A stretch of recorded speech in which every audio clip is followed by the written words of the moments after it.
The most powerful man in the world once offered a philosopher anything he wanted: wealth, power, fame. The philosopher looked at him and said, "Yes, move out of my sunlight." This is the story of Diogenes, the man who proved real power needs nothing. Ancient Greece was obsessed with power, wealth, and reputation. People wanted to be admired, respected, remembered.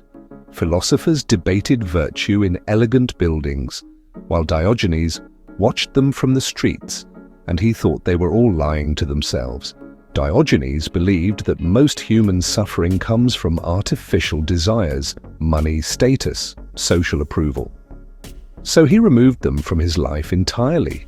He slept in a large clay jar. He begged for food. He owned almost nothing. Not because he was crazy, but because he wanted to be free. Psychologically, Diogenes understood something radical. The less you need, the harder you are to control.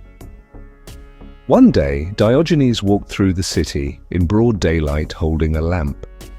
People laughed and asked what he was doing. He replied, "I am looking for an honest man." That single sentence exposed a painful truth. Most people don't live honestly, while they live conveniently. Then came Alexander, the most powerful man in the world. He stood before Diogenes and said, "I am Alexander the Great. Ask me for anything." Diogenes looked at him and replied, "Yes. Move out of my sunlight." In that moment, the poorest man in Greece showed the richest man something terrifying. True power doesn't need permission.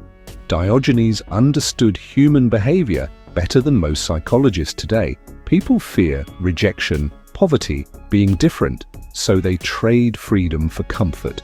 Diogenes refused, and that made society hate him because he proved their fears were optional. History often labels Diogenes as rude, shameless, extreme. But psychologically, this is projection. When someone lives freely, it forces others to confront their own chains, and humans don't like that. Diogenes leaves us with an uncomfortable question. If you removed money, status, and approval from your life, who would you be? Would there be anything left? Or were those things always the cage? Diogenes wasn't poor. He wasn't insane. He was uncontrolled. And that's why history both remembers him and tries to laugh him away. If this story made you uncomfortable, that's a good sign. Like the video so more people hear stories history doesn't explain properly. Subscribe if you want more psychology, philosophy, and history without filters.